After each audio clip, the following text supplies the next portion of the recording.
Welcome to the Higher Ed Demand Gen podcast, helping higher education marketing leaders share knowledge about learning, strategies, and tactics that are relevant today. See what you can learn today by listening to one of our episodes.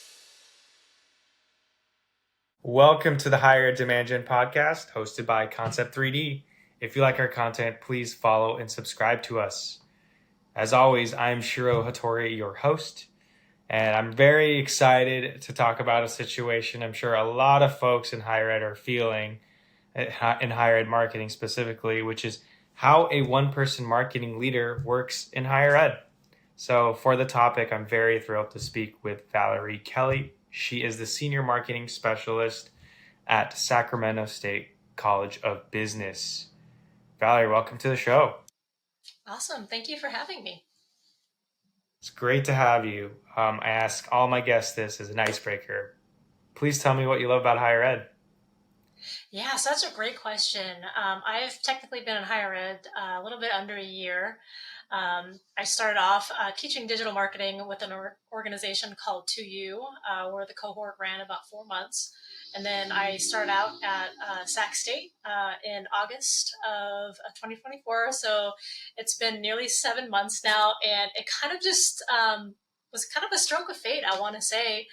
And for a couple of months, I managed both of these roles concurrently, which was a lot. But right now, after my cohort finished with 2U, I have been at Sac State. There's been a lot to learn. I manage branding, digital presence, storytelling, and student engagement in my role. And it's a one-person marketing team for the School of Business. We do have marketing roles throughout different departments in the university, but I am the marketing lead with the College of Business, and I do have support of a student assistant, so shout out to Alexis. With her help, I focus on elevating the school's visibility, driving enrollment through strategic marketing initiatives, and it's really been a big passion of mine. I've come from the education sector, but higher ed is its own ballpark as I'm learning, but I am really enjoying it. That's awesome. I mean, yeah, I don't really get to ask this question a lot to someone, so new to someone in your position. Like, is there anything that's stuck out that's like, oh, this is pretty cool about this industry now that you're on the institutional side, just because it's so new to you? Yeah, I think probably one of the biggest things for me is working with the faculty and the students, highlighting their accomplishments.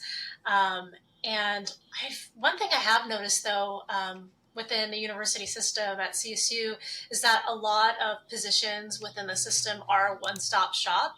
I'll give you an example. I work in the dean's office. We have an executive assistant, and we also have an HR and budget analyst. So it is kind of a small office, and each respective department has varying roles as well. I think there are one or two other colleges that might have a marketing specialist or analyst, communications coordinator or something similar within that realm, but not every college does. So it's really interesting how those roles are kind of divvied up within the system. And sometimes some of them might be kind of intersect a little bit with administration duties. I think I did see one position that was like an executive assistant along with a communications specialist. But it is like really like you are managing a lot. And I think actually my dean had told me that ahead of time, that it is very common within the university system for it to be that way. So that's probably the biggest thing that kind of was almost like a culture shock in a way for when I started working within higher ed. Yeah, no, I agree. I don't know if I told you about the higher ed salary survey we just conducted. It's our first one ever. And we just reported the findings. Was it like 3 weeks ago now? And we found that the average higher ed marketer wears about 2.5 different roles worth of hats. Wow. Yeah, and then in our answers, like there were people who said all of them, right? Like there was like 10 things listed, and they're like they checked marks. Is there an option for all? So next year I have to go and update it, because there's people like you who work for a college of business or college of engineering, they're a one-person marketer. So, and so they handle everything. But yeah, you're definitely not alone, and I definitely hear this a lot. Given your background coming outside of higher ed and with a lot of fundamental background in marketing, like, is there something you brought new to the table that your dean is like, oh, this is new, like, this is not something I've tried yet? Like, have you had the opportunity to do that in your short time? Yeah, that's a great question, because this is actually a conversation that my dean and I had probably, I want to say, a few months back. And he actually Yeah. told me that one of the reasons that he had hired me is because of my podcasting experience. And he was eager to potentially, in the near future, to potentially put out a podcast that is focused on the College of Business and initiatives that the faculty are doing, things that the students are doing, and kind of showcasing all these accomplishments. And so I think that for me was really exciting, kind of coming in with that experience, but also potentially being able to develop a podcast from the ground up, because I did something similar actually in my last organization. And initially I was really hesitant, because I'm like, well, I don't really know. I've never done a podcast before. But I found that I really enjoy doing it. And it was exciting for me to potentially bring that to another institution as well. Well, you're speaking to the choir. I love talking about podcasting and how it can be used as a marketing asset. So that's exciting. I'm excited to learn more, and hopefully listen to your first episode when it launches. So make sure to send that over to me.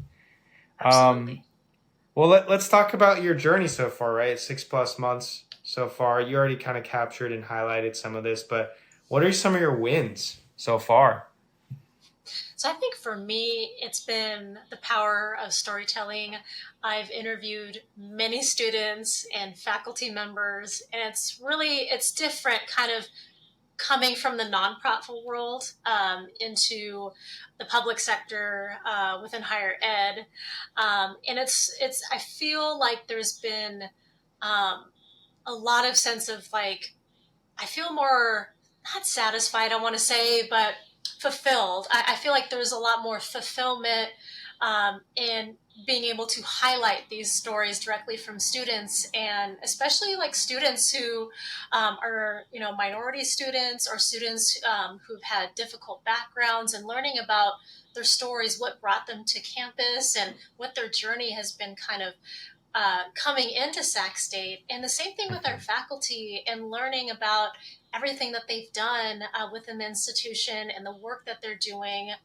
It's not just about their work within the classroom, but it really extends beyond that.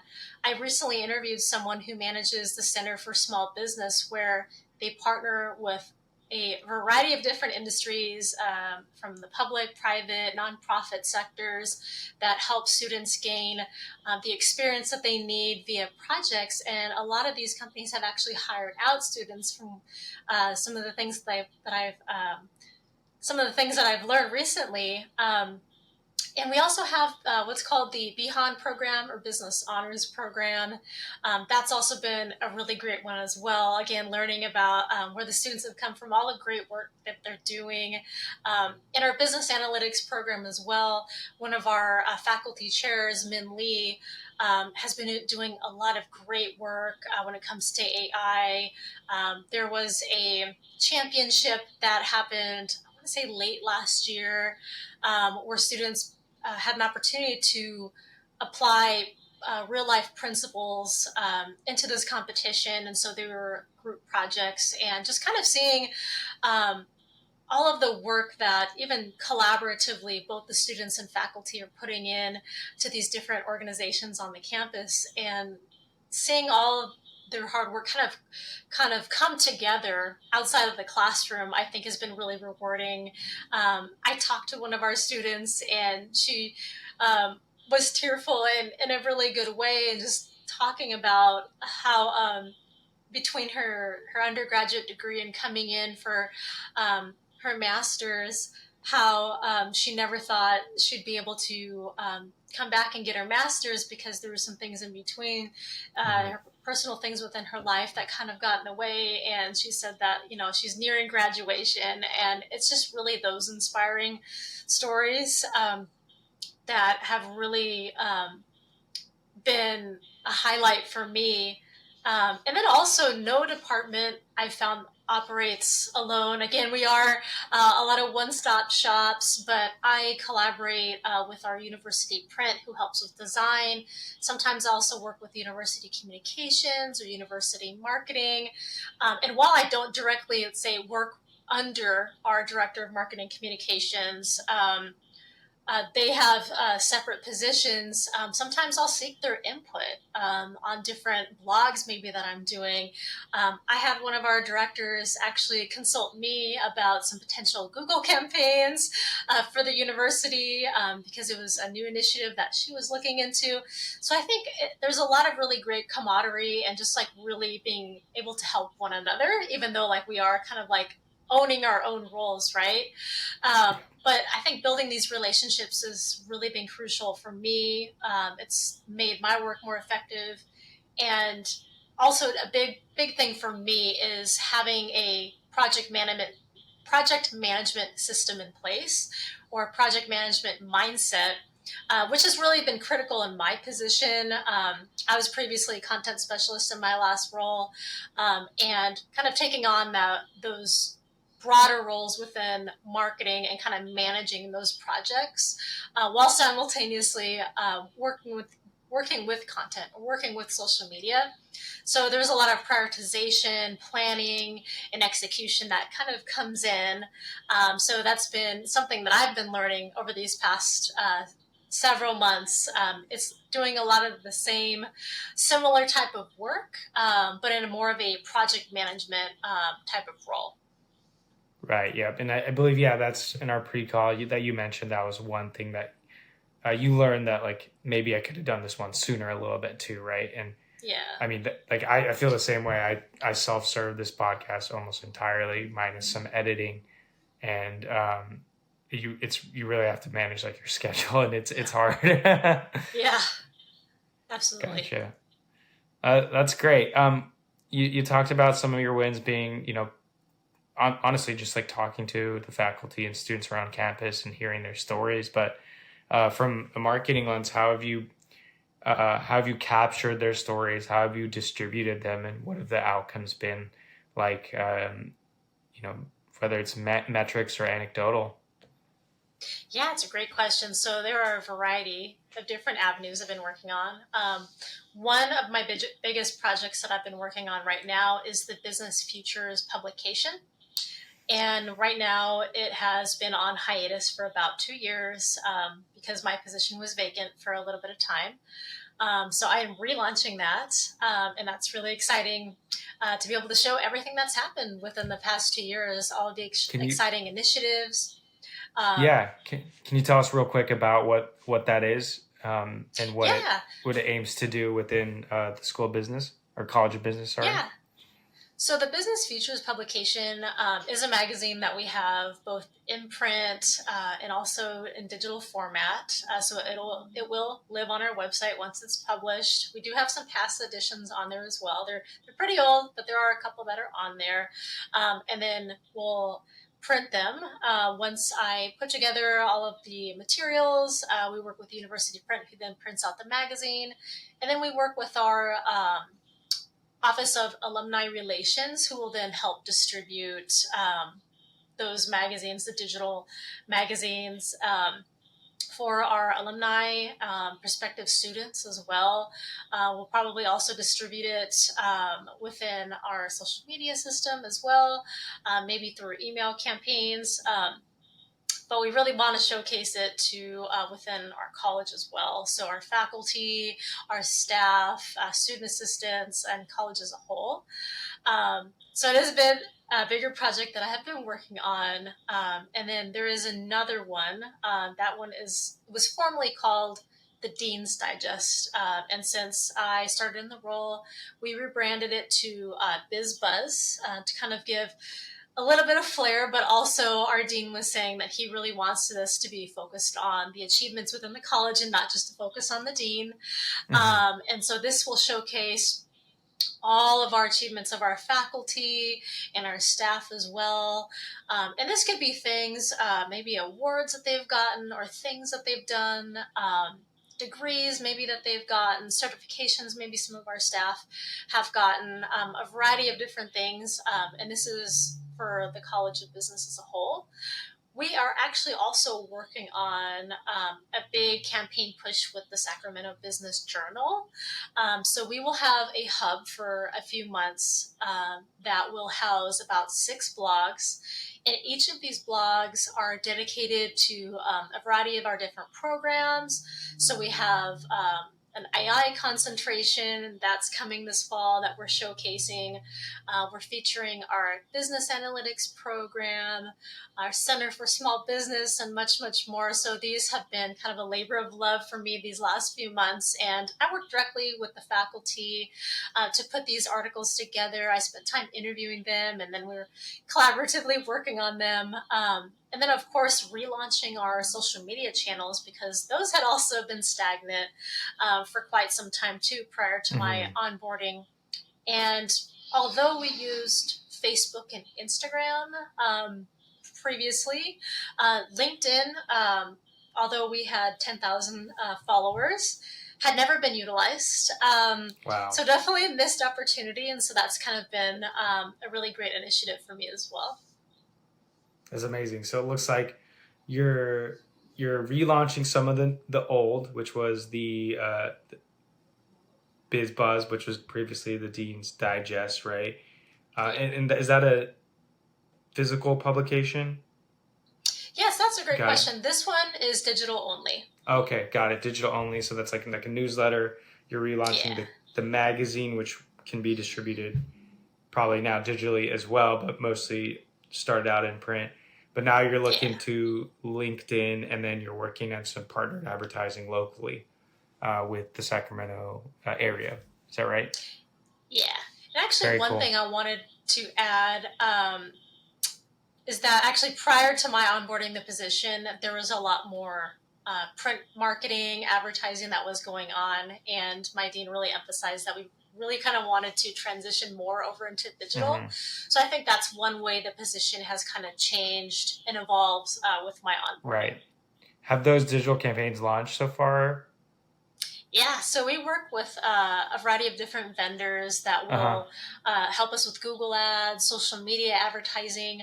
We just started with one called Study College. They work with so many different colleges, so they're a new one for us. And we just launched a campaign with them, so we're really excited to see how that performs. Is that LinkedIn, by the way? That one is not on LinkedIn. Okay.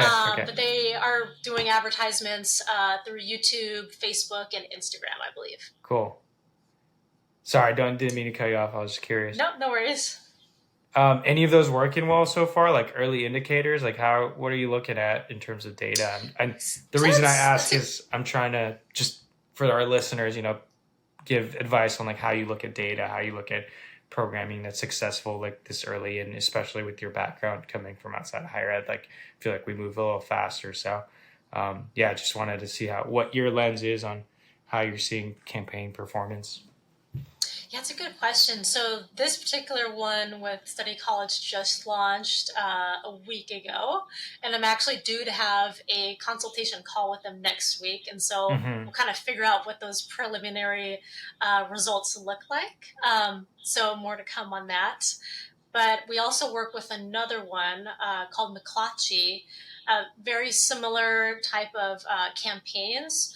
And so usually what we do is, so we have a 3-month campaign. We usually have kind of a midpoint kind of touch base, kind of talk about some of the keywords that are working, how many clicks, how many impressions that we're getting, and kind of discuss. And then prior to launching these campaigns, I'll usually be the one that puts together the wording and work with a variety of different stakeholders on potential edits and things like that, depending on the programs that we want to feature. And this is really a focus on our graduate programs. So all of our advertising really is really focused on our graduate programs. Got it. And do you blend in some of the like quotes and pieces from your interviews with students and faculty into these campaigns? Yeah, absolutely. Okay, very cool. Let's talk about LinkedIn real quick.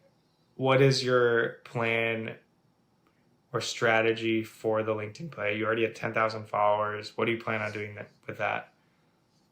Yeah, that's a great question. So I think for our LinkedIn, our biggest showcase is really going to be, and we're actually just talking about that recently as well, but showcasing the impacts of our faculty. So we'll have our faculty feature, we'll have our student feature, which are generally our graduate students, but this is also a platform where we will show some undergraduate students as well. There are some students that are involved within athletics, so they're managing a variety of different things, and they have such great stories to tell that will sometimes feature our undergrads there as well.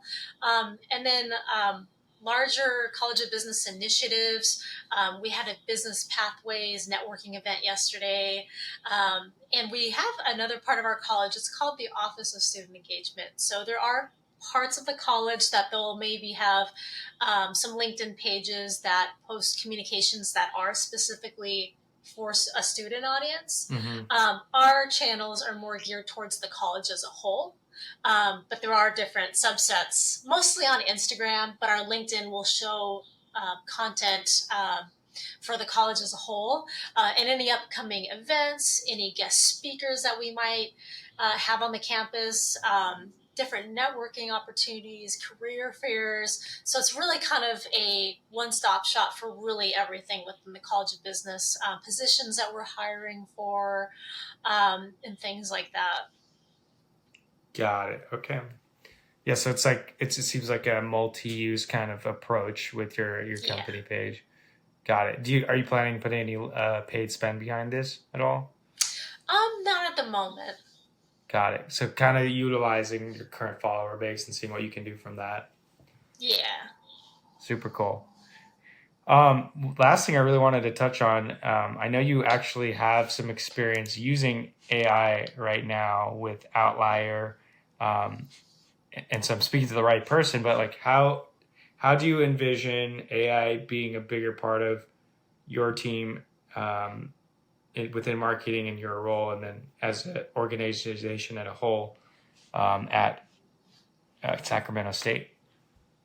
Yeah, that's a great question. So within the College of Business as a whole, there is an AI concentration that is coming up this fall, which is really exciting. Is that AI in business? Is it like AI use in business? Is that like a certificate, a track? So it's like an AI concentration. So it's going to be part of the College of Business, but there'll be a concentration with our business degree. Got it. Very cool. And keep going. Tell me more about how you're using it on the faculty or staff side as well, or planning on using it. Yeah, so it's actually interesting, with Sacramento State as a whole. There is a partnership that's coming with OpenAI and ChatGPT, which is going to make the platform more accessible to faculty, to students. Of course, there are so many different opinions on the use of it, especially within the classroom. Our faculty are doing a lot of different initiatives, especially within business analytics with AI. And within our college as a whole, it's really been pushed to really learn as much about AI and the variety of different platforms that are available to us as a whole. In my position, as I mentioned, we're talking about potential podcasts, and there might be some use of that in creating a podcast for the School of Business, and working with our variety of different social media channels and content publications, and really just kind of helping us to be more efficient. So not even just my position, but all positions, faculty, staff within the college are really, there's a lot of emphasis on learning everything about AI that we can, because especially within marketing roles that you can become obsolete pretty quickly if you're not adapting to the latest, trend and the latest thing, right?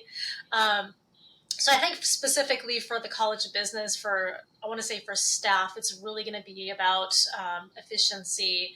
And that even can be like emails that we sent or articles that we're writing. Again, like we mentioned, the podcast, it's really come so far. And I think the partnership that the university has, I think is going to be really, really exciting and life-changing for all of the faculty, the students, and really just university-wide. Yeah, that's super exciting. Is that the one that's called like college or university.gpt? I spoke That's a with good someone from question. It hasn't ASU launched about it. yet. Okay, But we very got an cool. email actually not too long ago about there is going to be a software in our software catalog. There is going to be an option loaded onto there. So we'll know more about that soon. Okay, cool, very cool. I was actually I'm recording an episode with Tina Miller from ASU, and their org is massive, but they have huge departments and budgets, not even budgets, just more like people power allocated towards AI, and they have their own GPT in partnership with OpenAI Wow. too. So super cool. But yeah, that's very exciting. I'm always constantly looking for ways to incorporate AI just beyond just like ChatGPT prompts into my workflow. So I'm always curious to learn how other marketers are utilizing these tools. So love the podcast idea. I'd love to see how we can maybe create more clips or create more content from AI as well. So that's cool. Well, I think we're just at about time. I'm wondering where our listeners can connect with you and learn more about all the good work you're doing in your role or outside of this. Yeah. Yeah, it's a great question. So you can find me over on LinkedIn. My name over there is Valerie Kelly Curl, and I usually will post actually some of my podcast episodes over there. I have my own podcast called A Slice of Empathy. I'm over on Instagram at Valerie J. Kelly, so you can connect with me over there. My website, valeriejkelly.com. Those are some of my passion projects that you'll find that both kind of intersect with my daily marketing work and also my passion for podcasting. Amazing. Well, thank you so much for joining.